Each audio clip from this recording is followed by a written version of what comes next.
Praise lord. హల్లెలూయా. మన ప్రభువైన యేసయ్యకు మహిమ, ఘనత, ప్రభావములు కలుగునుగాక. Praise Lord. ప్రార్థన చేసుకుందాం. ప్రార్థన చేసుకొని మనం దేవుని యొక్క వాక్యాన్ని ధ్యానం చేసుకుందాం.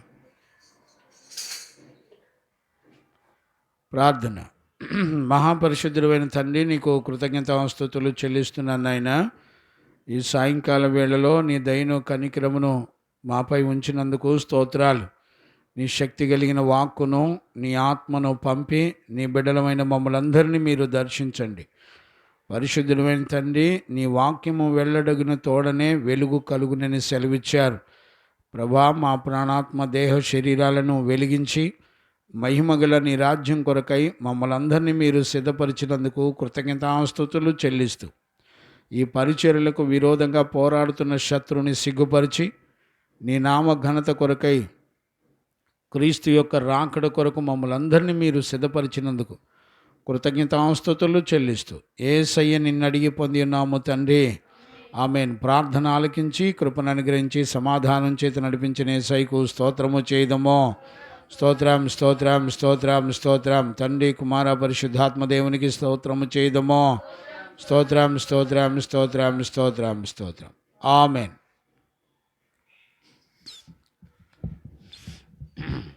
రైట్. దేవునికి మహిమ కలుగునుగాక. Praise Lord. చూడండి నాన్న, మనందరం కూడా పేతురు పుస్తకాన్ని 3వ అధ్యాయము, మొదటి పేతురు పుస్తకం 3వ అధ్యాయము 13వ వచనం నుండి 17వ వచనం వరకు కూడా మనం చదువుకుంటున్నాము. లాస్ట్ సెక్షన్లో కూడా మనం ఈ 13వ వచనం నుండి 17 వరకు మనం చదువుకుంటూ నేర్చుకుంటూ ఉన్నాము. ఆ విషయాల్ని మళ్ళొకసారి నేను జ్ఞాపకం చేస్తాను. ఆ వాక్యాన్ని మనం చదువుకుందాం. మీరు మంచి విషయములో గమనించండి నాన్న. మొదటి పేతురు పత్రిక 3వ అధ్యాయము 13వ వచనం నుండి 17 వరకు. మీరు మంచి విషయములో మీరు మంచి విషయాలలో ఆసక్తి గలవారైతే, ఆసక్తి కలిగిన వారైతే, మీకు హాని చేయవాడెవడు? మీకు హాని చేసేవాడెవడు? మీరు ఒకవేళ నీతి నిమిత్తము శ్రమపడినను, నీతి నిమిత్తము శ్రమపడినను మీరు ధన్యులే. మీరు ధన్యులే. వారి బెదిరింపులకు భయపడకుడి, కలవరపడకుడి. నిర్మలమైన మనస్సాక్షి కలిగిన వారై మీలో ఉన్న నిరీక్షణను గూర్చి మిమ్మును హేతువు అడుగు ప్రతి వానికిని సాత్వికముతోను భయముతోను సమాధానం చెప్పుటకు ఎల్లప్పుడూ సిద్ధముగా ఉండుడి. మీ హృదయముల యందు క్రీస్తును ప్రభువుగా ప్రతిష్ఠించండి. అప్పుడు దేని విషయమై దుర్మార్గులని దూషించబడుదురో దాని విషయమై క్రీస్తునందున్న మీ సత్ప్రవర్తన మీద అపనింద వేసేవాళ్ళు సిగ్గుపడతారు. దేవుని చిత్తం అలాగున్న ఎడల కీడు చేసి శ్రమపడుట కంటే మేలు చేసి శ్రమపడుటయే బహు మంచిది. చూడండి, ఈ 13 నుంచి 17 వరకు ఇక్కడ టెక్స్ట్ అంతా కూడా ఒకే విషయాన్ని గురించి చెప్తూ ఉంటుంది. శ్రమలు అనే భాగంలోకి శ్రమలు అనేటువంటి భాగంలోకి మనం వెళుతున్నాము. ఈ శ్రమల్లో మనం ఎలా ఉండాలో పేతురు చెప్తున్నాడు. వాస్తవానికి పేతురు పత్రికలు 2 కూడా చాలా గంభీరమైనటువంటి పత్రికలు. బైబిల్ గ్రంథం అంతా ఒక ఎత్తు అయితే, ఇంచుమించుగా పేతురు 2 పత్రికలు కూడా చాలా ఘనమైనవి, చాలా ప్రత్యేకమైనవి. ఇవి ఎంత ధ్యానం చేసినా కూడా తరగని విషయాలు ఇందులో ఉంటాయి. ఇక్కడ మనం ధ్యానం చేసుకునేటువంటి విషయాల్లో ప్రాముఖ్యమైనటువంటి విషయాలు మనం చూస్తూ వస్తున్నాం. 2వ అధ్యాయంలో ఇంచుమించుగా 9వ వచనం నుంచి ఈ టెక్స్ట్ అంతా కూడా 12వ వచనం వరకు ఒక చక్కటి అనుభవాలన్నీ కూడా మనం చూస్తూ వచ్చాం. మనం దేవుని కొరకు ఆయన గుణాతిశయములు ప్రచురం చేయడానికి మనందరం కూడా ఆయన ప్రజలుగాను, ఆయన సొత్తైన ప్రజలుగాను, ఆయన జనాంగముగాను, పరిశుద్ధులముగాను ఉన్నామని చెప్తుంది. చూడండి, ఒక మనిషి రక్షించబడిన తర్వాత అతడు దేవుని యొక్క గుణాతిశయములు కలిగి జీవించాలి. మీరు ఆలోచించారా ఎప్పుడైనా? దేవుడు కోరుకునే సంకల్పాన్ని ఇక్కడ మనం గుర్తుపట్టాలి. ఆ సంకల్పంలో ఉన్న అతి ప్రాముఖ్యమైన అనుభవం మన గురించి దేవునికున్న ఆలోచన. ఇప్పుడు చూడండి, మన గురించి తల్లిదండ్రులకున్న ఆలోచన మనకు నెరవేర్చాలని ఆసక్తి ఉంటుంది. ఎందుకంటే తల్లిదండ్రులే బిడ్డల విషయంలో అంతకంటే ఎక్కువగా ఎవరు ఆలోచించరు. బిడ్డల గురించి ఎక్కువగా ఆలోచించేది తల్లిదండ్రులు మాత్రమే. అందుకని మనం గమనించినట్లయితే బిడ్డల విషయంలో తల్లిదండ్రులు చాలా ఉన్నతంగా ఆలోచిస్తారు. కానీ భూమండలం మీద దేవుని యొక్క చిత్తం కూడా మన విషయంలో ఆలోచన కలిగి ఉంటుంది. ఏంటా దేవుని చిత్తం? మనమట దేవుని గుణాతిశయములు ప్రచురం చేయాలి. ప్రచురం చేస్తూ పరిశుద్ధ జనాంగముగా దేవుని ప్రజలుగా ఉండాలి. This is the God's plan. నేనేమంటానంటే, రక్షించబడిన తల్లిదండ్రులారా, దేవుని ఆలోచన గుర్తుపట్టగలిగితే మనం ఎంతో ధన్యులం. ఇప్పుడు దేవుని ఆలోచన ఈ 2వ అధ్యాయం 9, 10 నుంచి మనం అన్నీ చూసుకుంటూ వస్తే, మనం ఆయన ప్రజలముగా అన్యజనుల ఎదుట కూడా ఒక మంచి ప్రవర్తన, ఎవ్వరూ దుర్మార్గులని తీర్పు తీర్చకుండా మనము, మన పిల్లలు, కుటుంబం అంతా కూడా ఒక మంచి ప్రవర్తన కలిగి ఉండాలని రాస్తూ వచ్చాడు. 13వ వచనం నుండి మనం చూస్తే మొదటి పేతురు పత్రిక 2వ అధ్యాయం 13 నుంచి చూస్తే, మనము ఈ లోక సంబంధమైన ప్రభుత్వాలకు మనం ఎలా లోబడాలో ప్రభు మనకు ఆ విషయాలు చెప్తూ వచ్చాడు. తర్వాత ఈ 18వ వచనం నుండి 20 వరకు కూడా మనం చూస్తే, మనందరం భూమండలం మీద దేవుని పని వాళ్ళం. అంటే ఆయన పిల్లలు ఎలాంటి జీవితం జీవించాలో రాస్తూ వచ్చాడు. తర్వాత 21 నుంచి 25 వరకు యేసుక్రీస్తు రక్తమాంసాల్లో దేవుని చిత్తం మీద ఎలా ఆధారపడి బ్రతికాడో రాశాడు. తర్వాత 3వ అధ్యాయము 1వ వచనం నుండి 6వ వచనం వరకు సంఘములో, పరిశుద్ధ సంఘములో స్త్రీలు ఎలాగుండాలో రాస్తూ వచ్చాడు. 7వ వచనం నుండి 8 వరకు మరి సంఘములో పరిశుద్ధమైనటువంటి పురుషులు ఎలాగుండాలో రాసుకుంటూ వచ్చాడు. అవన్నీ కూడా మనం చదువుకుంటూ వచ్చాం. 9వ వచనం నుండి మనం దేవుని యొక్క వాక్యంలో చూస్తే శ్రమలు, మనల్ని దేవుడు ఎందుకు పిలిచాడో ఆ మాటలు చెప్తూ వచ్చాడు. అక్కడి నుంచి మనం ఆశీర్వాదానికి కారకులుగా ఉండడానికి దేవుడు మనల్ని పిలిచాడు.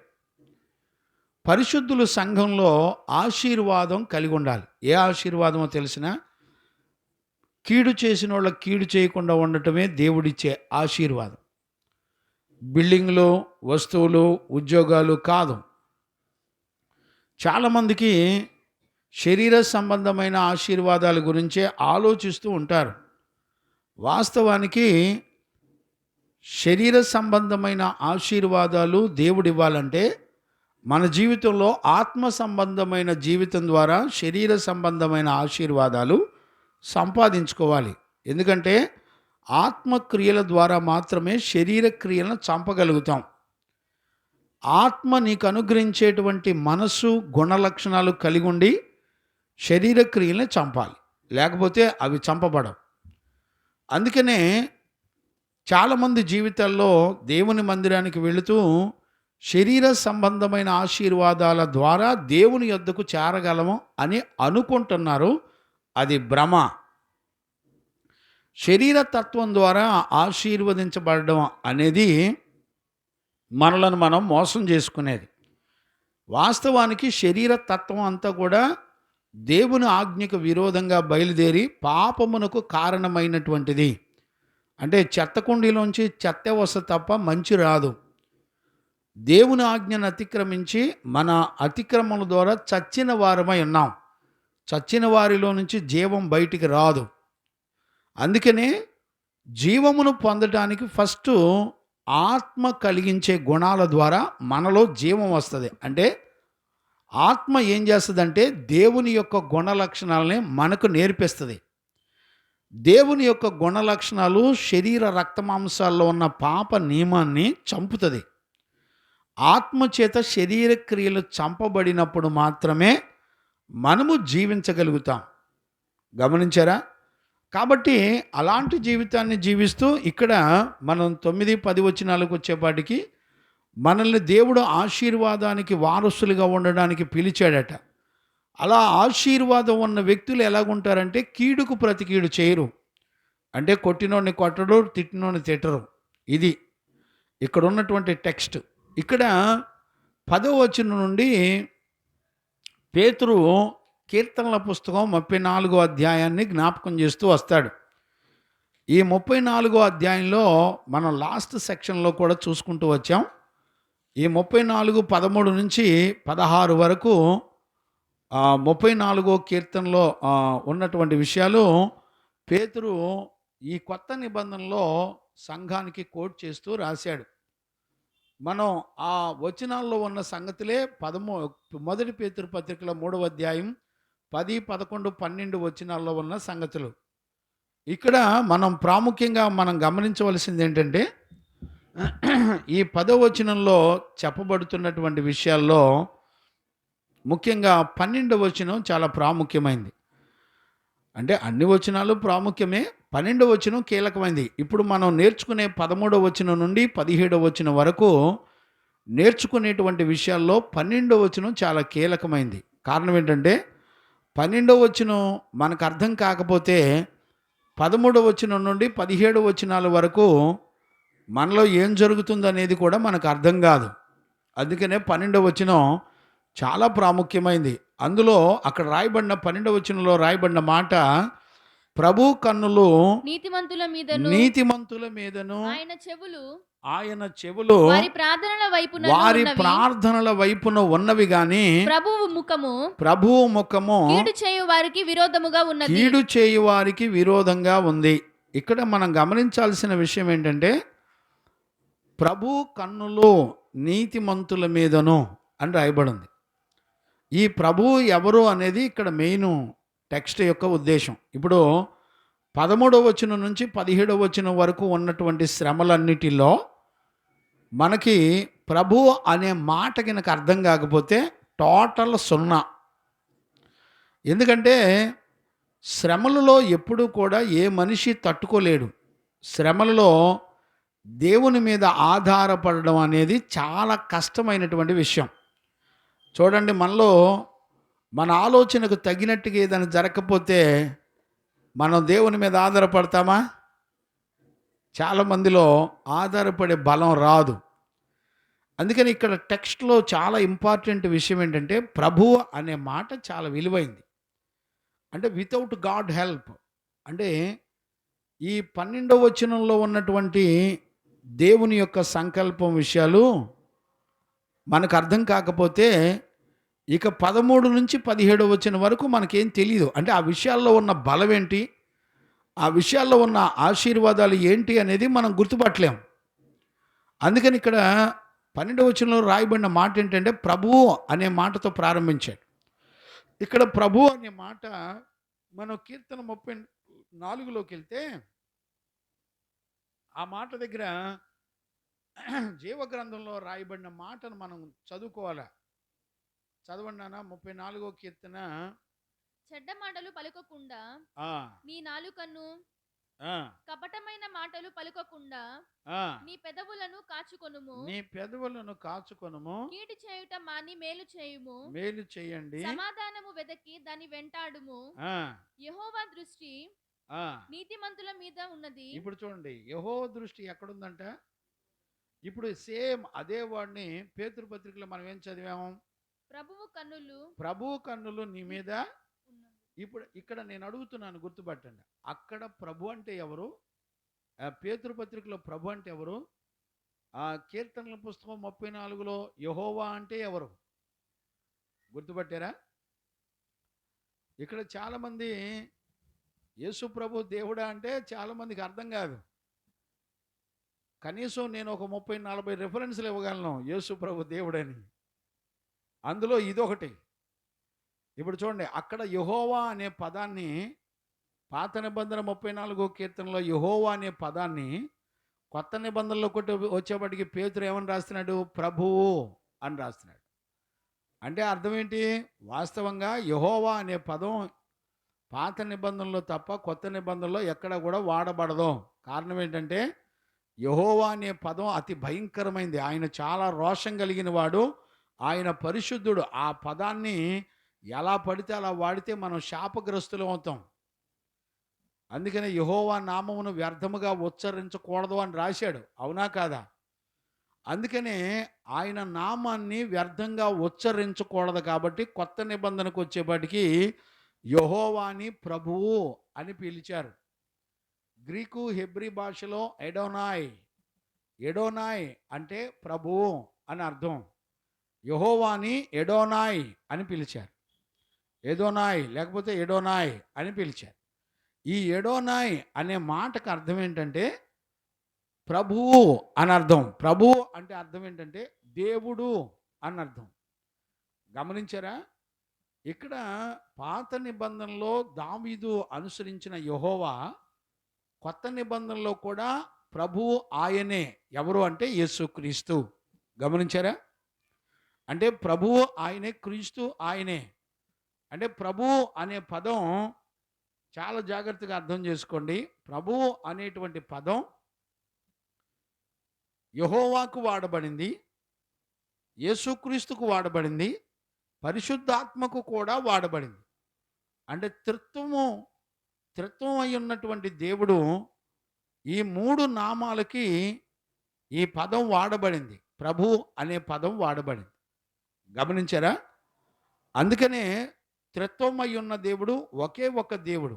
ఒక్క దేవుడు త్రిత్వముగా మార్చబడ్డాడు. తండ్రిగాను, కుమారుడిగాను, పరిశుద్ధాత్మగాను ఆయన 3 కాలాలుగా ఈ ప్రపంచాన్ని నడిపించాడు.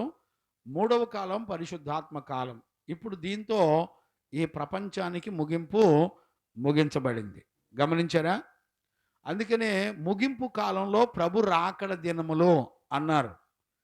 ఈ ప్రభు యొక్క రాకడ దినాలు ఎలాగుంటాయంట? నోవాహు దినాలు ఎలాగుంటాయో మనిషి కుమారుడి యొక్క రాకడ దినాలు కూడా అలానే ఉంటాయి. లోతు దినాలు ఎలాగుంటాయో మనిషి కుమారుడి రాకడ దినాలు కూడా అలానే ఉంటాయి.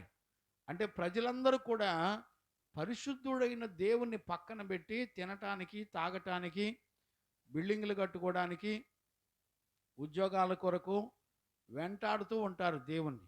ఇప్పుడు చూడండి, ఏ సంఘాల్లో చూసినా పుట్టినరోజులు, పెళ్లి రోజులు, దినాలు, తద్దినాలు, క్రిస్మస్లు, గుడ్ ఫ్రైడేలు, అవునా, న్యూ ఇయర్లు, పండగల పేర్లు చెప్పి పిచ్చి తిండి తింటున్నారు. గమనించారా? ఆ రోజుల్లో కూడా నోవాహు దినాలు, మరి లోతు దినాల్లో కూడా ప్రజలందరూ కూడా తినుచు, తాగుచు, పెళ్ళికిచ్చుకొనుచు, పెళ్ళికి పుచ్చుకొనుచు, వ్యాపారాలు చేస్తూ, పొలాలు నాటుచు గడిపారంట. ఆ దినము వాళ్ళు అకస్మాత్తుగా రావడాన్ని చూసి ఎవరు గుర్తుపట్టలేదని రాశారు. ఈ రోజుల్లో కూడా ప్రభు రాకడ ఎవరు గుర్తుపట్టలేరు. అందరూ బిజీ లైఫ్. ఇప్పుడు చూడండి, ప్రార్థనకు వస్తున్నారంటే ఎవరు మట్టుకు వాళ్ళే, అయ్యగారు మా ఉద్యోగాలు రావాలి ప్రార్థన చేయండి, చదువులు బాగా చదువుకోవాలి ప్రార్థన చేయండి, అప్పులు వడ్డీలు లోన్లు కావాలి ప్రార్థన చేయండి, ఇవే అడుగుతున్నారు. గేదె పాలు ఇవ్వట్లేదు ప్రార్థన చేయండి, రోగాలు పోవట్లేదు ప్రార్థన చేయండి. ఇక కొంతమంది అయితే ఇక టచ్ అంటున్నారు. నేను అడుగుతాను, రోగాలు పోయినా దెయ్యాలు పోయినా పరలోకం ఏమైనా వెళ్తారా? వెళ్ళరు. బతుకు మార్చుకుంటే వెళ్తారు. Praise the lord. హల్లెలూయా. బ్రతుకు మార్చడానికే పరిశుద్ధత వచ్చింది. ఇక్కడ ఎడోనాయ్ ప్రభువు అనే మాటకి యెహోవా అని అర్థం. ఇక్కడ మీకు ఇక్కడ ఒక ప్రాముఖ్యమైనటువంటి అనుభవాన్ని నేను జ్ఞాపకం చేస్తాను. చూడండి నాన్న, ఇక్కడ పేతురు పత్రికలో మనం 3వ అధ్యాయంలో 16వ వచనం కంటిన్యూ చేయనా? 16వ వచనం కంటిన్యూగా చదువునానా? నిర్మలమైన మనస్సాక్షి గలవారై ఇక్కడ నుంచి చాలా జాగ్రత్తగా అర్థం చేసుకోండి. నిర్మలమైన మనస్సాక్షి కలిగిన వాళ్ళై మీలో ఉన్న నిరీక్షణను గూర్చి మీలో ఉన్న నిరీక్షణను గురించి మిమ్మును హేతువు అడుగు ప్రతి మిమ్మల్ని అందరినీ కూడా హేతు అడుగు ప్రతి వారికి సాత్వికముతోను సాత్వికముతోను భయముతోను ఆ, సమాధానము చెప్పుటకు ఎల్లప్పుడూ సిద్ధముగా ఉండి ఇక్కడ చూడండి, ఎల్లప్పుడూ సిద్ధంగా ఉండండి అనే మాట చాలా గంభీరమైన మాట. సిద్ధంగా ఉండండి, మంచిది, కొనసాగించునానా? మీ హృదయముల యందు ఇక్కడ నుంచి చూడండి, మీ హృదయముల యందు, క్రీస్తును ప్రభువుగా ప్రతిష్ఠించుడి. ఇది మెయిన్ ఇంపార్టెంట్ వర్డ్. ఇప్పుడు 13వ వచనం నుండి 17వ వచనం కంప్లీట్ చేయడానికి ఈ వచనాల్లో ఉన్నటువంటి శ్రమలను వాటన్నిటిని కూడా తట్టుకోవాలంటే మన జీవితంలో ప్రభువును ప్రతిష్ఠించుకోవాలి అని రాశాడు. ప్రతిష్ఠించుకోవడం అంటే అర్థం ఏంటి? ఇసాకయ్యా, ప్రతిష్ఠించుకోవడం అంటే అర్థం ఏంటి అయ్యా?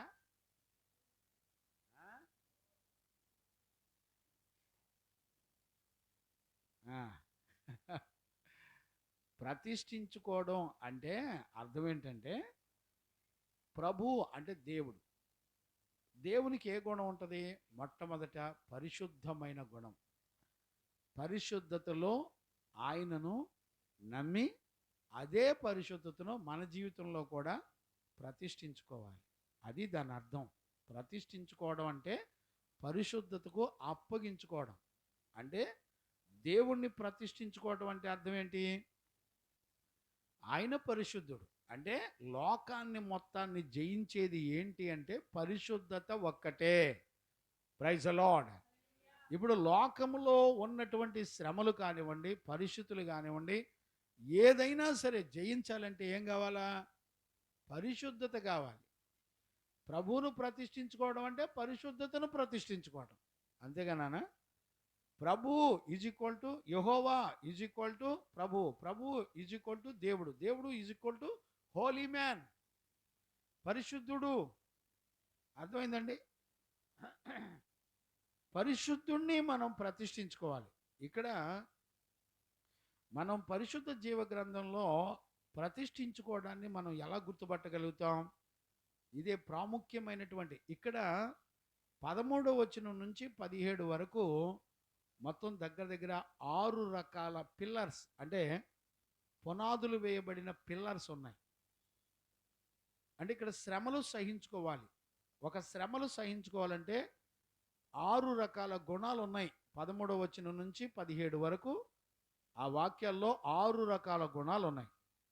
ఈ 6 రకాల గుణాల్లో మొట్టమొదటిది ప్రతిష్ఠించుకోవడం. ఇప్పుడు 16వ వచనంలో మనం చదువుకున్నాం కదా, 16వ వచనంలో ప్రతిష్ఠించుకొనుడి, ప్రభువును ప్రతిష్ఠించుకోండి. అంటే వితౌట్ గాడ్, అంటే దేవుని ఆత్మ లేకుండా, దేవుని సహాయం లేకుండా ఏ మనుషుడు కూడా భూమండలం మీద ఆయన చిత్తాన్ని చెయ్యలేడు. గమనించారా? ఈ భూమండలం మీద మనకు విరోధులు ఎవరు? ఇప్పుడు కష్టాలన్నీ ఎవరి దగ్గర నుంచి వస్తాయండి? మనుషుల్లో నుంచే వచ్చేది. అపవాది ఎవరిలో నుండి మనల్ని బాధ పెడతాడు? మనుషుల్లో నుంచే బాధ పెడతాడు. అర్థమవుతుందా? ప్రతిష్ఠించుకోవాలంటే ఏంటి? మనుషుల్లో నుంచి వచ్చేటువంటి బాధలన్నిటిని కూడా పరిశుద్ధ గుణములు ప్రతిష్ఠించుకుంటే, అంటే పరిశుద్ధతను ప్రతిష్ఠించుకుంటే ఏమవుద్ది?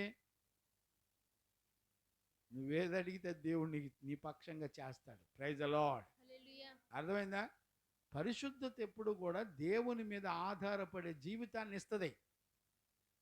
ఇప్పుడు మనందరం గుర్తుపట్టండి, మనందరం గుర్తుపడితే, నాన్న కుర్చీ ఉంటుంది చూడండి, అక్కడ చూడండి. పరిశుద్ధతను కనుక మనం గుర్తుపడితే చాలా జాగ్రత్తగా అర్థం చేసుకోండి.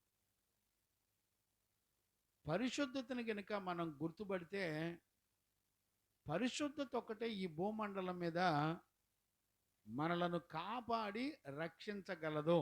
గుర్తుపట్టారా లేదా? ఇప్పుడు చూడండి, భూమండలం మీద అనేక పరిస్థితులు మన జీవితంలోకి వస్తాయి. వస్తాయా రావా?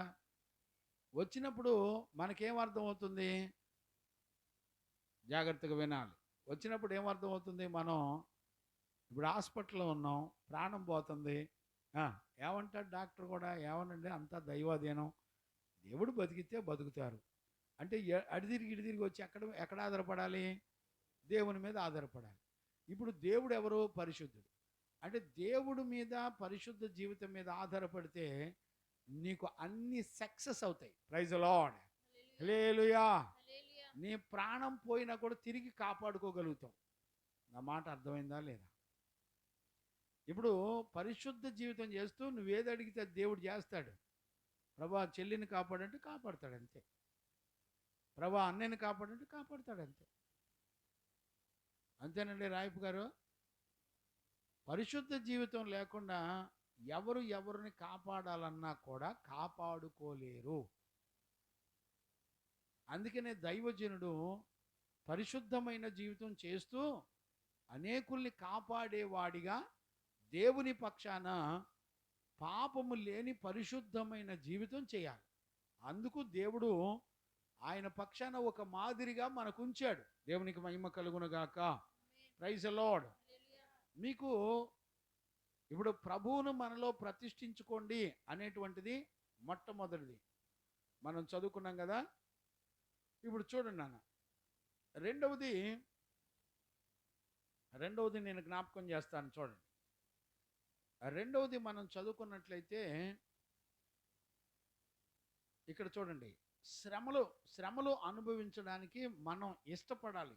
ఎక్కడ? 13వ వచనంలోనా? మీరు ఒకవేళ మీరు నీతి నిమిత్తము శ్రమ పడినను. ఇప్పుడు చూడండి, నీతి నిమిత్తము శ్రమ పడినను. ఇప్పుడు శ్రమలో ఏముంటుందంట? నీతి. నీతి అంటే ఏంటి చెప్పాలి. ఇసాకయ్య, నీతి అంటే ఏంటి? నీతి అంటే అర్థం ఏంటంటే, అబ్రహాము ఏది నీతిగా ఎంచుకున్నాడు? దేవుని మాట వినటమే నీతిగా ఎంచుకున్నాడు. అది అతనికి నీతిగా ఎంచబడెను అని రాయబడింది. అనేక సందర్భాల్లో అబ్రహాము దేవుని మాట వినెను, అది అతని నీతిగా ఎంచుకొనెను. అంటే నీతి అంటే ఏంటి? ఇప్పుడు మాట వినటమే, దేవుని మాట వినటమే నీతి. ఏమంటే రాయపు గారు, ఇప్పుడు 75 సంవత్సరాలు నీ వయసులో ఇప్పుడు నీతిని ఆధారం చేసుకున్నావా? దేవుని మాట విని ఆ మాట ప్రకారం నీ జీవితాన్ని నడిపించుకున్నావా? అప్పుడు నీ ప్రార్థన దేవుడు ఆలకిస్తాడు. అప్పుడు పరిశుద్ధ జీవితం అనేది మనకుంటుంది. ఆయనను ప్రభువునుగా ప్రతిష్ఠించుకోగలుగుతాం. దయచేసి ఈ విషయాలు చాలా జాగ్రత్తగా అర్థం చేసుకోవాలి. ఇక్కడ టెక్స్ట్లో ఉన్నటువంటి వ్యూ కరెక్ట్గా అర్థం కాకపోతే మనం చాలా నష్టపోతాం. ఇక్కడ కీర్తనలో దేవుడు చెప్పేటువంటి గంభీరమైనటువంటి విషయాలు గమనించారా? ఇప్పుడు చూడండి, ఈ రెండవది మనం చూసినట్లయితే శ్రమలు అనుభవించడానికి ఇష్టపడాలి. ఇప్పుడు శ్రమలు అనుభవించడానికి ఎందుకు ఇష్టపడాలి? అందులో ఏముందంటే నీతి ఉంది. అంతేకాకుండా ఆ నీతి మనకేం చెప్తుందంటే ఆయన చిత్తాన్ని చేస్తుంది. దేవుని నీతి ఏం చేస్తుంది? ఇప్పుడు దేవుని మాటను అబ్రహాం విన్నాడు, అది నీతిగా ఎంచబడింది. ఆ మాట దేవుని యొక్క చిత్తం అబ్రహాము జీవితంలో దేవుడు నెరవేర్చాడు. Praise the lord. అంటే ఇప్పుడు మనకు అర్థం అవ్వాల్సిందేంటి? శ్రమలు నువ్వు అనుభవించేటప్పుడు నీకు తెలియాల్సిందేంటి? దేవుని నీతి, ఆయన చిత్తం మనల్ని చేపించడానికి ఈ శ్రమ మనకి అనుమతించబడింది. దేవునికి మహిమ కలుగును గాక. Praise the Lord. Last time నేను మత్తయి సువార్తలో, అపోస్తుల కార్యాల్లో శ్రమలంటే ఏంటో కూడా మీకు చెప్పాను. లాస్ట్ సెక్షన్లో ఈ పేతురుపత్రిక 13-17 వచనాలు గురించి నేను లాస్ట్ సెక్షన్లో కూడా చెప్పాను. అవన్నీ మీరు వింటే ఆ సీక్వెన్సీ వరుసనే మనకు అర్థమవుద్ది. మనందరం కూడా దేవుని రాజ్యానికి వెళ్ళాలంటే మనము శ్రమలు అనుభవించకుండా దేవుని రాజ్యానికి వెళ్ళమని అపోస్తుల కార్యాల్లో మనం ఆల్రెడీ చదువుకున్నాం. అలాగా అనేక రెఫరెన్సులు లాస్ట్ సెక్షన్లో లాస్ట్ సాటర్డే మనం అన్నీ కూడా నేర్చుకుంటూ వచ్చాం. మీకు ఆ వాట్సాప్లో టెలిగ్రామ్లో ఆల్రెడీ పంపించాను, మీరు వినండి. దయచేసి టెలిగ్రామ్ లేని వాళ్ళు కూడా టెలిగ్రామ్ని డౌన్లోడ్ చేసుకోండి. విశ్వాసులందరూ లైవ్లో వచ్చేటువంటి బిడ్డలు కూడా టెలిగ్రామ్ని డౌన్లోడ్ చేసుకోండి. దేవునికి మహిమ కలుగును గాక. Praise the Lord. దయచేసి గమనించండి. అంటే ఇక్కడ మనకు అర్థమవుతున్నటువంటి విషయం ఏంటి? ఇక్కడ శ్రమలు అనుభవించటం అనేది అది దేవుని చిత్తంగాను దేవుని నీతి కొరకు అనేటువంటి విషయాన్ని మనం గుర్తుపట్టాలి. దేవునికి మహిమ కలుగును గాక. Praise the Lord. మూడవది, శ్రమలలో మంచి చేయడానికి ఇష్టపడాలి. మూడో పిల్లర్ అంటే శ్రమలు అనేటువంటి సంపూర్ణమైన జీవితం చేయడానికి ఫ్యాన్ తీసేయండి అన్నాను, అది కూడా అంటే తీసేయండి, చలిగా ఉంది. చూడండి నాన్న, జాగ్రత్తగా అర్థం చేసుకోండి, జాగ్రత్తగా గుర్తుపట్టండి. అంటే ఇప్పుడు మనకు అర్థం కావాల్సింది ఏంటి? శ్రమలలో మంచి చేయడానికి ఏం కావాలంట? మొండితనం కావాలి. ఇప్పుడు చూడండి, శ్రమల్లో మనుషుల ద్వారా ఎన్నో శ్రమలు వస్తూ ఉంటాయి. శ్రమల్లో మనం ఏం చేయాలి? మంచి వ్యక్తులుగా జీవించాలి. మంచి వాళ్ళు ఎవరు? దేవుడు ఒక్కడే మంచివాడు. గమనించారా? అంటే ఉత్తముడు, మంచివాడు, సుగుణములు కలిగిన వాడు, ఇవన్నీ కూడా మరి మంచివాడికి ఉండవలసినటువంటి గుణాలు. అంటే దైవత్వంలో ఉన్నటువంటి గుణాలను మనం జాగ్రత్తగా చూడొచ్చు. దేవునికి మహిమ కలుగును గాక. Praise the lord. Hallelujah, hallelujah. దేవునికి మహిమ కలుగును గాక. గమనించారా నాన్న? అంటే మంచివాణి యొక్క గుణ లక్షణాలు మనం శ్రమలలో కలిగి ఉండాలి. అది కూడా ఎట్లా ఉండాలి తెలిసిన? మొండిగా ఉండాలి. అంటే అర్థం ఏంటి? ఏ మనుషులు హింసించినా బాధ పెట్టినా ఏముండాలి మన దగ్గర? దేవుని ఆలోచన ప్రకారం నేను నన్ను బాధ పెట్టే వారికి మేలే చెయ్యాలి అనే గుణం మాత్రమే ఉండాలి. నన్ను ఎవరెవరైతే బాధ పెడుతున్నారో, హింసిస్తున్నారో, నిట్టూర్పులు ఇడుస్తున్నారో అలాంటి వాళ్ళందరికీ కూడా మనం ఏం చేయాలంట? మేలు చేయాలి. మేలు చేయాలనే మంచి గుణము చాలా స్ట్రాంగ్గా ఉండాలి. అర్థమవుతుందా? అంటే దానిని ఎవడూ మనలో మార్చకూడదు. మేలు చేసే విధంగా మన నిర్ణయం ఉండాలి. అదే మూడో గుణం. గమనించారా నాన్న? దేవునికి మహిమ కలుగును గాక. నాలుగవది, నిన్ను హింసించే వాళ్ళ కొరకు నువ్వు భయపడొద్దు అంటాడు. 14వ వచనంలోనా నాన్న? 14వ వచనంలో మీరు ఒకవేళ భయపడకుడి, ఆ, కలవరపడకుడి. భయపడమాకండి వాళ్ళ బెదిరింపులకు. చూడండి మళ్ళీ 14 మొదటి నుంచి చదివినా. మీరు ఒకవేళ నీతి నిమిత్తము శ్రమపడినను మీరు ధన్యులే. వారి బెదిరింపునకు భయపడకుడి. ఇప్పుడు నిన్ను బాధ పెట్టే వాళ్ళ బెదిరింపులకు మీరు భయపడమాకండి, కలవరపడమాకండి. గమనించరా? మనుషులు మిమ్మల్ని కలవర పెడతారు, బాధ పెడతారు, మీరు భయపడమాకండి. ఎందుకు? మీరు ఆల్రెడీ ధన్యులు. చప్పట్లు కొట్టండి గట్టిగా. దేవునికి మహిమ కలుగును గాక. Praise the lord. హల్లెలూయా. ఏమండి, ప్రపంచాలను, నరకాన్ని, పరలోకాన్ని సృష్టించిన దేవుడు ఒక మనిషిని అంటున్నాడు, మీరు ధన్యులు అంటున్నాడు. నాన్న, ఇప్పుడు శ్రమ కావాలా వద్దా? ఏ బిడ్డలారా, కొత్తగా వచ్చారు మీరు, శ్రమ కావాలా వద్దా? అవునా? శ్రమ కూడా కావాలని ప్రార్థనకు వస్తాడా? దేవా నన్ను దీవించు, దించు దించు, కేజీలు కేజీలు దించు. ఏం దించాలా? ఏమండి రాయపు గారు, గుడికి వెళ్తే ఏం కావాలా? కారు కొనాలా? పాస్టర్ గారు కారు కొని కారులో తిరగాల?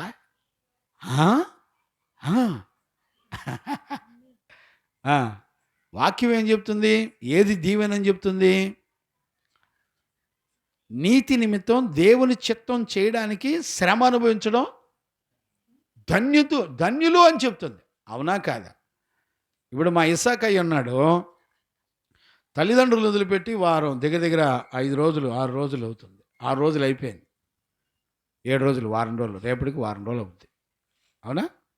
వారం రోజుల నుంచి తల్లిదండ్రులు వదిలిపెట్టి 12 సంవత్సరాల వయసు వదిలిపెట్టి అంటాడు, అయ్యా దైవజనులా దైవజనుడా నీ ఎంబడి తిరుగుతా నేను కూడా.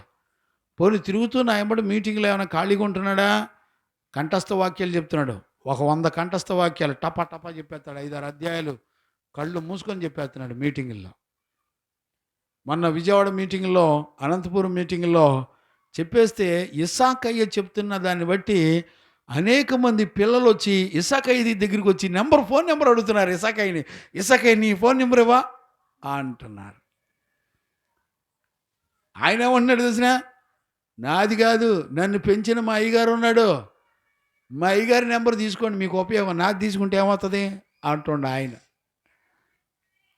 గమనించారా? చాలామంది ఆ మీటింగ్లో ఏంటి ఆ బిడ్డ అసలు అంత అనర్గళంగా చెప్తున్నాడు. కీర్తనలో 5-6 అధ్యాయాలు కళ్ళు మూసుకుని టప చెప్పేస్తున్నాడు. అంటే అక్కడ అనేక మంది ఉజ్జీవించబడుతున్నారు. వాడి కుటుంబాల్లో ఆలోచన కలుగుతుంది. అరే నా పిల్లలు ఎందుకు ఇట్లా లేరు, నా బిడ్డలు ఇట్లా ఉండాలి కదా. ఇస్సాకయ్యేం కంఠస్థ వాక్యం చెప్పడం, నేనేమో వాక్యం చెప్పడం, ఇద్దరం కలిసి యేసు రక్తమే ఇచ్చేయం. అంతేనా ఇస్సాకయ్య? ఊరూర ఊరే గించుచు శుద్ధ సువర్ణముగా మార్చుచు, ఊరూర ఊరే గించుచు శుద్ధ సువర్ణముగా మార్చుచు, శ్రమలో నీ కృప నన్నాదరించి, శ్రమలో నీ కృప నన్నాదరించి, జయ జీవితము ఇచ్చితివా నాకు, జయ జీవితము ఇచ్చితివా, శ్రమలలో వెంబడించనే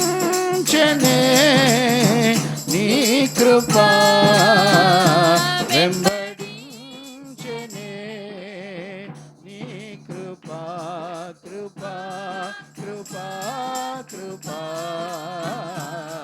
కృపా కృపా కృపా. ఆమేన్. గమనించారా నాన్న? శ్రమల్లో మాకు రిజర్వేషన్ లేవు, కానీ ఏసీ బోగిల్లో, థర్డ్ ఏసీ, సెకండ్ ఏసీలో వచ్చాం కదా. అది కదా, థర్డ్ ఏసీ బుక్ చేస్తే అదేంటి ఆర్ఏసీ వచ్చింది. ఒక సీట్లో ఇద్దరు, మేము చూడండి ఒక సీట్లో ముగ్గురు కూర్చున్నాం. సీట్లు లేవు, బెర్తులు లేవు, పడుకొని రావాలా, నిద్ర లేవు. చూసారా? దేవుడు అద్భుతంగా నాకు సెకండ్ ఏసీ ఒకటి ఇచ్చాడు, మా ఇస్సాకయ్యకి థర్డ్ ఏసీ ఒకటి ఇచ్చాడు బెర్త్. అంతేనా ఇస్సాకయ్య? దేవునికి మహిమ కలుగును గాక. Praise the lord. హల్లెలూయా. అంటే సుఖపడ్డాన్ని బట్టి కాదు. ఇక్కడ విషయం ఏంటంటే దేవుని చిత్తం చేసేవాడికి శ్రమైనా ఒకటే, సుఖభోగాలైనా ఒకటే, అది తేడా ఉండదు. ఇక్కడ పేతురు చెప్పే టెక్స్ట్ విషయాలన్నీ కూడా అదే. శ్రమ ఉంది, పరిశుద్ధత నీలో ఉందా, ఏం తేడా ఉండదు. శ్రమలో కూడా నువ్వు ఆనందిస్తావు. అదే పరిశుద్ధత లేకపోతే దిగులు పడతావు. అయ్యో నాకెవరు మేలు చేయట్లేదే, నన్ను ఎవరు జ్ఞాపకం చేసుకోవట్లేదే, అయ్యో ఇదేంటి అని రకరకాల ఆలోచనలు వస్తాయి. కానీ దేవుని వాక్యం చెప్తుంది అలా చెప్పట్లా. శ్రమల్లో కూడా ప్రభువుని మీ హృదయంలో ప్రతిష్ఠించుకుంటే, పరిశుద్ధతను ప్రతిష్ఠించుకుంటే, మీకు ఇశ్రాయేలీల మధ్యలో జరిగిన ఒక అనుభవాన్ని నేను ఈ పూట జ్ఞాపకం చేస్తాను. కొంచెం ఒక మాట నేను జ్ఞాపకం చేస్తాను. మీకు యెషయా పుస్తకం 8వ అధ్యాయంలో ఉంటాయి ఆ విషయాలన్నీ కూడా. యెషయా పుస్తకం 8వ అధ్యాయంలో ఉంటుంది ఆ విషయాలన్నీ కూడా. మనం యెషయా పుస్తకం 8వ అధ్యాయం తీస్తే 5వ వచనం నుండి 15వ వచనం వరకు మనం చదువుకోవచ్చు. అంటే ఇక్కడ శ్రమల్లో ప్రభువుని ప్రతిష్ఠించుకోవటం అంటే ఏంటో కూడా ఇక్కడ మనం చూడొచ్చు. చదవండి నాన్న. 8వ అధ్యాయం యెషయా పుస్తకం 8వ అధ్యాయం 5 నుంచి. మరియు యెహోవా ఇంకను నాతో ఇలాగు సెలవిచ్చెను, యెహోవా ఇంకను నాతో ఇలాగు సెలవిచ్చెను, ఈ జనులు మెల్లగా, ఈ జనము మెల్లగా పారు షీలోహు పారు షీలోహు నీళ్లు వద్దని నీళ్లు వద్దని చెప్పి రెజీనును బట్టియు రెమల్యా కుమారుని బట్టియు సంతోషించుచున్నారు. ఇక్కడ జరిగిన విషయం నేను చెప్తాను, కొంచెం వినండి, మీకు అర్థమవుతుంది. ఇక్కడ జరుగుతున్నటువంటి సిచ్యువేషన్లో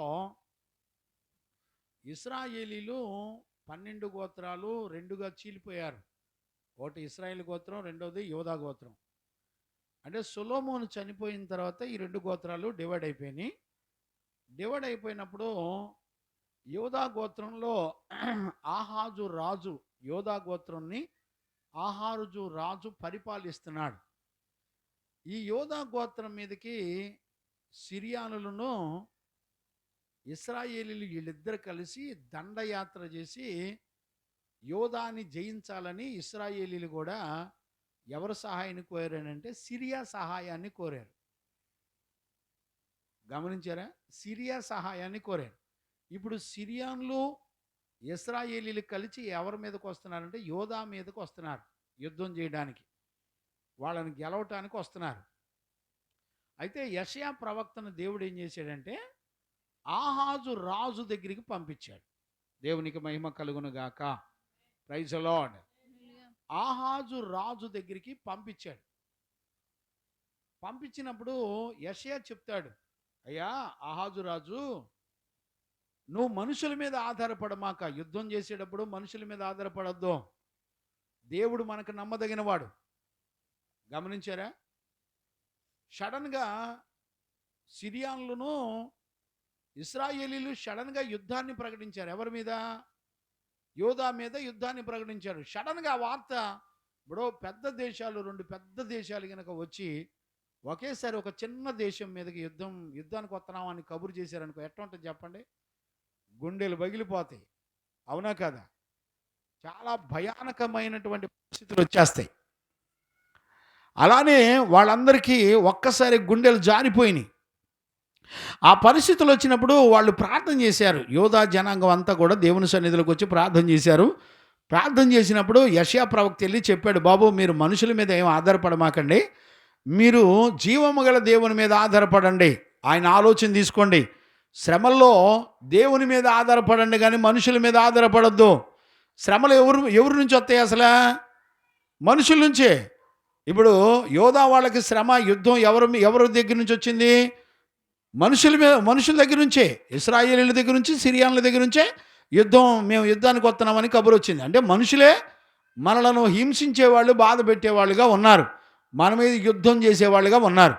ఇప్పుడు దేవుడు అంటాడు, నిన్ను బాధ పెడుతున్నారా ఎవరైనా, నువ్వు వాళ్ళకి భయపడమాకు, నువ్వు శ్రమలలో పుట్టవేయబడతావు, నువ్వు భయపడమాకు, శ్రమలో దేవుడు నీకు తోడుంటాడు, నువ్వు ధన్యుడివి. పేతురుపత్రికలో అదే కదా మనం చదువుకుంది. అదే విషయాన్ని ఇక్కడ ఇశ్రాయేలు ప్రజలకి యెషయా చెప్తున్నాడు, బాబు మీరు మనుషుల మీద ఆధారపడద్దు, దేవుని మీద ఆధారపడండి అని చెప్పాడు. కానీ ఆహాజు రాజు ఏం చేశాడంటే అసీరీయుల మీద ఆధారపడ్డాడు.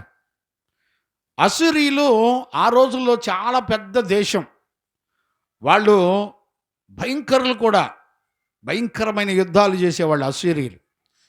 ఇప్పుడు ఆహాజు రాజు ఏం చేశాడంటే యెషయా చెప్పింది విని దేవుని మీద ఆధారపడకుండా పోయి అసీరీయుల రాజుల మీద ఆధారపడి, అయ్యా మీరు గనక మా పక్షంగా యుద్ధం చేసి గెలిస్తే మీరు అడిగిన బహుమానాలు మేము ఇస్తామని చెప్పి ఆహాజు రాజు మాట్లాడుకున్న తర్వాత ఏం చేశారంటే యుద్ధానికి వెళ్ళారు. యుద్ధంలో అసీరీయులు ఏం చేశారంటే ఇటు సిరియానుని ఇశ్రాయేలీని ఓడించారు. యుద్ధంలో ఓడించారు. ఓడించిన తర్వాత వాళ్ళ కన్ను ఎవరి మీద పడింది తెలిసిన? యోధా వాళ్ళ మీద పడింది. యోధా రాజ్యం మీద పడి వాళ్ళు ఏం చేశారంటే యోధా రాజ్యం మీద పడి వాళ్ళు కూడా యోధా రాజ్యాన్ని కూడా దోచుకుందామని చూశారు. అప్పుడు వాళ్ళకు దేవుడు తోడై ఉన్నాడు. చప్పట్లు కొట్టండి గట్టిగా, దేవునికి మహిమ కలుగును గాక. Praise the Lord. యోధా వాళ్ళ రాజ్య కోటను దాటి లోపలికి వెళ్ళలేకపోయారు అసీరీయులు. గమనించారా? అప్పుడు దేవుడు వాళ్ళకి తోడై ఉన్నాడు అని ఆ విషయాలు చెప్తూ ఇక్కడ ఈ మాటలు చెప్పబడింది. ఇప్పుడు చదువుకునేది ఆ విషయాలు ఇప్పుడు కంటిన్యూ చేయనా. కాగా యెషయా పుస్తకం 5వ అధ్యాయం 8వ అధ్యాయం 5 నుంచి 15 వరకు. కాగా ప్రభువు బలమైన యూఫ్రటీసు నది, ప్రభువు బలమైనటువంటి యూఫ్రటీస్ నది విస్తార జలములను అనగా అష్షూరు రాజును అతని దండంతటిని వారి మీదికి రప్పించును. అవి దాని కాలువలన్నిటి పైగా పొంగి ఒడ్డులన్నిటి మీదను పొర్లి పారును. అవి యూదా దేశములోనికి వచ్చి పొర్లి ప్రవహించును. గమనించారా? అంటే యూదా వాళ్ళను కూడా ముంచేస్తారు వాళ్ళు. ఎవరు? అశ్షూరీలు పొంగి పారి ఎక్కడ దాకా వచ్చేసారు? ఆ సిరియాని జయించారు, ఇశ్రాయేలును జయించారు, వాళ్ళందరిని జయించి ఇప్పుడు మళ్ళీ ఎక్కడికి వస్తున్నారు? అది పొంగి పొర్లి ఎక్కడికి వచ్చిందంట? యూదా దేశం మీద కూడా వచ్చేస్తుంది. అందుకని దేవుడు ముందుగానే చెప్పాడు, రే మనుషుల మీద ఆధారపడమాక. ఎవరి మీద ఆధారపడాలి? నీ దేవుడైన యెహోవా మీద ఆధారపడాలి. నీకు శ్రమ కలిగిందా? దేవుని మీద ఆధారపడాలి. 11వ వచనం చదువున్నానా? 8:11 యెషయా 8:11. ఈ జనుల యొక్క మార్గమున నడవకూడదని యెహోవా బహుబలముగా నాతో చెప్పి ఉన్నాడు. ఇప్పుడు చూడండి, ఈ జనుల మార్గం గుండా మీరు నడిచి వెళ్ళొద్దు నాన్న, జనులను నమ్ముకోమాకండి, మనుషుల మీద ఆధారపడద్దు, దేవుని దిక్కుగా చేసుకోండి అని చెప్పాడు. నన్ను గద్దించి ఈ మాట సెలవిచ్చెను. ఈ ప్రజలు బందుకట్టు అని చెప్పునదంతయు బందుకట్టు అనుకోమాకండి. వారు భయపడు దానికి భయపడమాకండి. దాని వలన దిగులు పడకుడి. అదిగో ఇప్పుడు భయపడే వారికి భయపడొద్దని ఎక్కడ చెబుతున్నాడు పేతురు? 3వ అధ్యాయంలో 14వ వచనం నుండి చెప్తున్నాడు, మీరు ధన్యులు, మీరు శ్రమల్లో దేవుడు మీకు తోడుంటారు, మీరు భయపడమాకండి. అవునా? అదే మాట యోధా వాళ్ళకు కూడా యెషయా ప్రవక్త చెప్తున్నాడు, మీరు భయపడమాకండి. సైన్యములకు అధిపతియగు యెహోవాయే పరిశుద్ధుడను కొనుడి. అదిగో ఇప్పుడు ఏమనుకోవాలంట? అంటే ఇప్పుడు పేతురు ఏం చెప్తున్నాడు? పేతురు ఏమన్నాడు? మీ హృదయాలలో దేవుని ప్రతిష్ఠించుకోండి అంటే ఇప్పుడు వాళ్ళు ఏమనుకోవాలంట? యెహోవా సైన్యములకు అధిపతి యెహోవా పరిశుద్ధుడని అనుకొనుడి. ఇప్పుడు మనకు జయ జీవితం రావాలంటే, శ్రమలలో జయ జీవితం రావాలంటే యెహోవాను ప్రతిష్ఠించుకోవాలంటే అర్థం ఏంటి? ముందల నీ దేవుడు పరిశుద్ధుడు. చప్పట్లు కొట్టి గట్టిగా దేవునికి మహిమ కలుగును గాక. నీ దేవుడు ఎవరో తెలుసునా? ఆయన పరిశుద్ధుడు. నువ్వు నీ హృదయంలో దేవుడు పరిశుద్ధుడు అని నీ మైండ్కు గుర్తుంటే, పరిశుద్ధుడు అనే పరిశుద్ధమైన జీవితాన్ని నువ్వు విశ్వసించి దేవునికి భయపడి నీ రక్త మాంసాల్లో పరిశుద్ధ జీవితం చేస్తే, దేవుడు నీ పక్షమై, నీవు నా పక్షమై ఉన్నావు గనుకే జయమే జయమే ఎల్ల వేళల జయమే. నీవు నా పక్షమై ఉన్నావు గనుకే జయమే జయమే ఎల్ల వేళల జయమే. నన్ను నిర్మించిన రీతి తలచగా అది ఎంతో అది నా ఊహకు వింతైంది. ఎరుపెక్కిన శత్రువుల చేతి నుండి తప్పించి ఎనలేని మనో నాపై కురిపించావు. ఎరుపెక్కిన శత్రువుల చూపు నుండి తప్పించి ఎనలేని నాపై కురిపించావు. స్తుతుల పైన నివసించువాడా నా అంతరంగికుడా యేసయ్యా.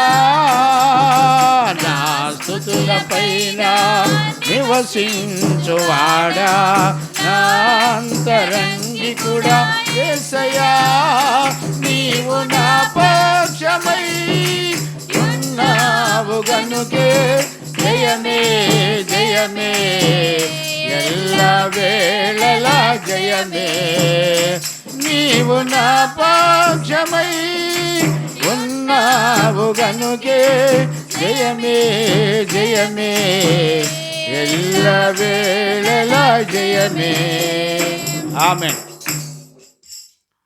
ఇప్పుడు దేవుడు చెప్తున్నాడు అక్కడ యోధా వాళ్ళకి చెప్తున్నాడు, బాబు మీరు మనుషులకేం భయపడమాకండి. కంటిన్యూ చేయనా, 13 కంటిన్యూ చేయి. మీరు భయపడవలసిన వాడు ఆయనే, ఆయన కోసరమే దిగులు పడవలెను. మరొకసారి చదువునా. సైన్యములకు అధిపతిగు యెహోవాయే పరిశుద్ధుడు అనుకోండి. ఇప్పుడు చూడండి, సైన్యములకు అధిపతిగు యెహోవాయే మీరు పరిశుద్ధుడు అనుకోండి. మీరు భయపడవలసిన వాడు ఆయనే. ఇప్పుడు మీరు ఎవరికైనా భయపడాలంటే ఆయనకు మాత్రమే మీరు భయపడాలి. ఆయన కోసరమే దిగులు పడవలెను. ఆయన కోసం దిగులు పడండి. అప్పుడు ఆయన మీకు పరిశుద్ధ స్థలముగా నుండును. అబ్బా, మనలో ఎట్టుంటాడంట, బా దేవునికి మహిమ కలుగును గాక. ఇప్పుడు మన జీవితంలో పరిశుద్ధ స్థలంగా ఆయన ఉంటే, పరిశుద్ధుడిగా ఆయన మన హృదయంలో నివాసం ఉంటే, ఇక నిన్నెవడు బెదిరిస్తాడు? నీ మీద యుద్ధం చేసి ఎవడు గెలుస్తాడు? ఎవడు పొర్లి పారి ప్రవహించి మనల్ని నాశనం చేస్తాడు, ముంచేస్తాడు? ఎవడవలన అవుద్దా? దేవుడే మన పక్షాన్ని నిలబడితే, సైన్యములకు అధిపతిగా యెహోవా మన పక్షాన్ని నిలబడితే, మనకు విరోధి ఎవడు? గమనించారా? మనకు శత్రువు ఎవడు? ఆయన నిలబడతాడు. నువ్వు ఆయన్ని నమ్ముకో.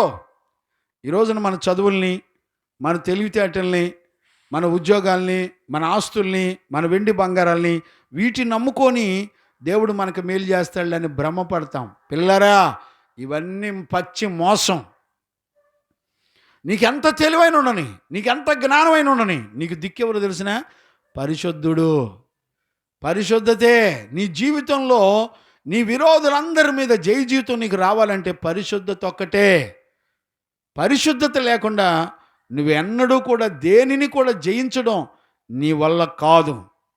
అందుకనే ఈ లోకంలో మనుషుల వల్ల, ఈ లోకంలో వచ్చే శ్రమల వల్ల నీకు ఆదరణ కలగాల్సింది ఎక్కడి నుంచో తెలిసిన?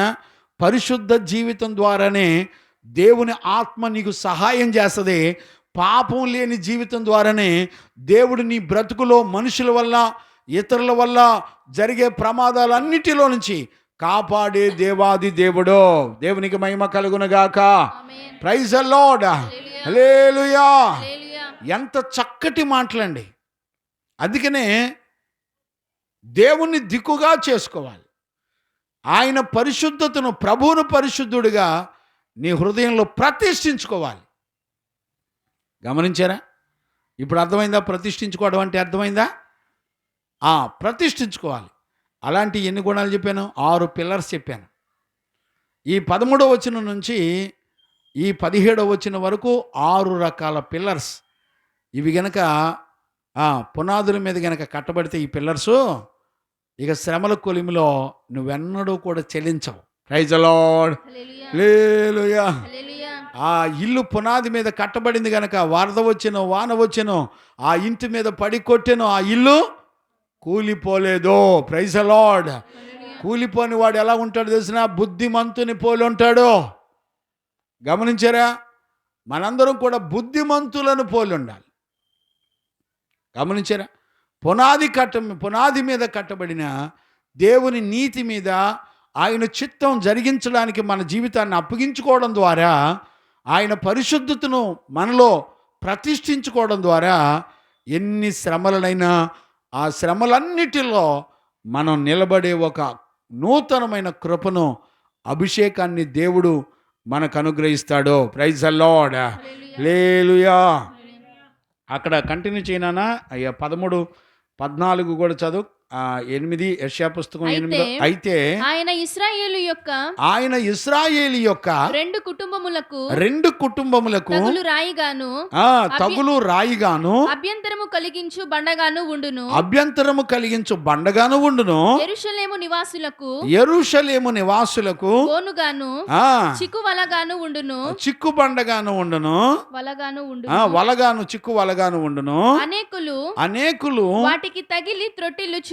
చూసారా? అనేకులు వాటికి తగిలి త్రొట్టిల్లుచు పడి కాళ్ళు చేతులు విరిగి చిక్కుబడి పట్టబడుదురు. ఈ ప్రమాణ వాక్యమును గమనించారా?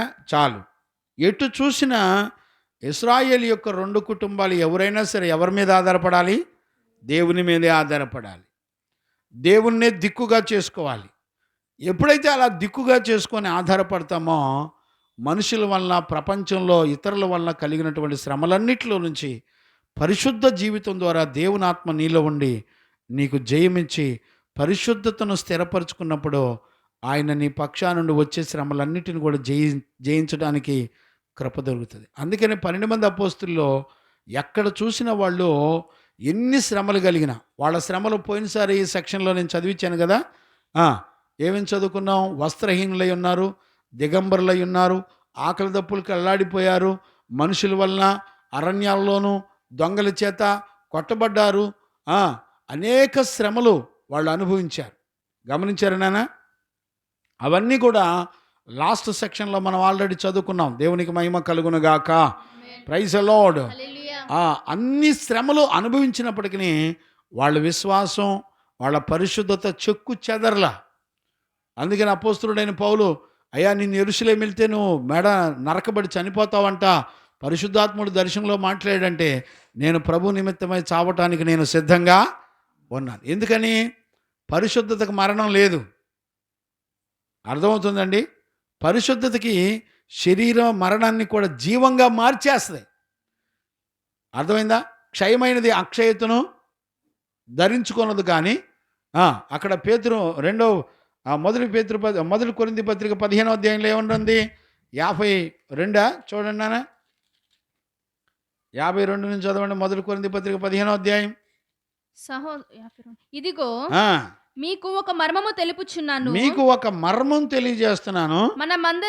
మనమందరము నిద్రించం గాని నిమిషములో ఒక రెప్పపాటున కడబూర మ్రోగగానే మనమందరము మార్పు పొందుదుము. బూరం రోగును అప్పుడు మృతులు క్షయులుగా లేపబడుదురు, మనము మార్పు పొందుదుము. గమనించారా? క్షయమైన ఈ శరీరము అక్షయతను ధరించుకొనవలసి ఉన్నది. గమనించారా? క్షయమైపోయిన ఈ శరీరం అక్షయతను ధరించుకుంటుందంట.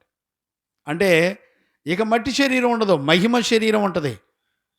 అక్షయ అర్థమైందా లేదా? ఇప్పుడు ఏ శరీరం ఉంటుంది? మట్టి శరీరం పోయి మహిమ శరీరం వస్తుంది. దేవునికి మహిమ కలుగునుగాక. Praise the Lord. గమనించారా? ఈ శరీరము అక్షయతను ధరించుకొనవలసి ఉన్నది, మత్యమైన ఈ శరీరము అమర్త్యమును ధరించుకొనవలసి ఉన్నది. ఈ క్షయమైనది అక్షయతను ధరించుకొనినప్పుడు ఈ మర్త్యమైనది అమర్త్యతను ధరించుకొనినప్పుడు విజయమందు మరణము మృంగివేయబడెను. దేవునికి మహిమ కలుగునుగాక. Praise the Lord. ఇప్పుడు జయ జీవితం వచ్చేస్తుంది మనకి. మరణాన్ని జయించడమే జయ జీవితం. ఇది రక్త మాంసాల్లో ఉండగానే మనం జయించాలి. అందుకని శ్రమల్లో ఈ 6 రకాల పిల్లర్స్ ఉండాలి. Praise the Lord. క్రీస్తు అనే బండ మీద, అంటే క్రీస్తును ప్రతిష్ఠించుకున్నప్పుడు 6 రకాల పిల్లర్స్ మీద మనం కట్టబడినప్పుడు అద్భుతంగా దేవుడు శ్రమలలో మనల్ని సువర్ణంగా మార్చి ప్రభు ఎదుట మనల్ని పరిశుద్ధాత్ముడు మనల్ని నిలబెడతాడు. అలాంటి కృప ప్రభు మనందరికి అనుగ్రహించి నడిపించును గాక. ఆమేన్. ప్రార్థన చేసుకుందాం. మోకరించండి, ప్రార్థన చేసుకుందాం. స్తోత్రం స్తోత్రం స్తోత్రం స్తోత్రం స్తోత్రం స్తోత్రం స్తోత్రం స్తోత్రం స్తోత్రం. వెంటనే స్తోత్రం స్తోత్రం చేయాలి, ప్రార్థన చేయాలి, ప్రభుని అడగాల. విన్న వాక్యాన్ని బట్టి మనందరం కూడా ప్రార్థన చేసుకుందాం. మహాపరిశుద్ధుడైన తండ్రి, నీకు కృతజ్ఞతాస్తుతులు చెల్లిస్తున్నాను నాయనా. పేతురు 3వ అధ్యాయం, మొదటి పేతురు 3వ అధ్యాయం 13 నుంచి 17 వరకు ఉన్నటువంటి శ్రమలన్నిటిలో మేము ప్రభువుని ప్రతిష్ఠించుకోవాలని ప్రభా 6 రకాల గుణాలను గురించి మాతో మాట్లాడుతూ వచ్చావు. ఎవరైతే మరి యెషయా పుస్తకంలో చెప్పినట్టుగా 8వ అధ్యాయం 5 నుంచి 15 వచనాల వరకు చెప్పబడినట్లుగా ప్రభా మేము మనుషుల మీద ఆధారపడకుండా దేవుని మీదే ఆధారపడాలి. అందుకు ప్రభువుని ప్రతిష్ఠించుకోవాలి. ప్రభువుని అనగా యెహోవాని, యెహోవా అనగా ప్రభు, ప్రభు అనగా దేవుడు, దేవుడు అనగా పరిశుద్ధుడు, పాపము లేనివాడు. పరిశుద్ధమైన జీవితాన్ని మా హృదయములో భద్రపరుచుకున్నప్పుడు ఈ లోక శ్రమలు, ఈ లోక మనుషుల వల్ల వచ్చేటువంటి శ్రమలన్నిటి నుండి మేము కాపాడగలమని నీ సత్యవాక్యము ద్వారా మాతో మాట్లాడినందుకు కృతజ్ఞతాస్తుతులు చెల్లిస్తూ, అలాంటి పేతురు ద్వారా ప్రకటించబడిన విశ్వాసం మాలో కూడా ఉండడానికి కృపనిచ్చినందుకు కృతజ్ఞతాస్తుతులు చెల్లిస్తూ యేసయ్య నిన్ను అడిగి పొంది ఉన్నాము తండ్రి. ఆమెన్. ప్రార్థన ఆలకించి కృపను అనుగ్రహించి అడిగినవన్నీ మన జీవితంలో జరిగించి విజయము పొందినట్లుగా కృపనిచ్చిన యేసయ్యకు స్తోత్రము చేయదమో. స్తోత్రం స్తోత్రం స్తోత్రం స్తోత్రం స్తోత్రం. తండ్రి కుమార పరిశుద్ధాత్మ దేవునికి స్తోత్రము చేయదమో. స్తోత్రం స్తోత్రం స్తోత్రం స్తోత్రం స్తోత్రం. ఆమెన్. మన తండ్రి అయిన దేవుని నుండి, మన ప్రభు అయిన యేసుక్రీస్తు నుండి, పరిశుద్ధాత్మని యొక్క అన్యోన్య సహవాసము, సన్నిధి, సమాధానం విశ్వసించిన బిడ్డలకును సకల పరిశుద్ధులకును యేసయ్య కృపా సమాధానములు మనందరికీ తోడైండి నడిపించునుగాక. ఆమెన్. హల్లెలూయా హల్లెలూయా హల్లెలూయా. అందరికీ వందనాలు. ప్రభు కృప సమాధానములు మనందరికీ తోడైండి నడిపించునుగాక.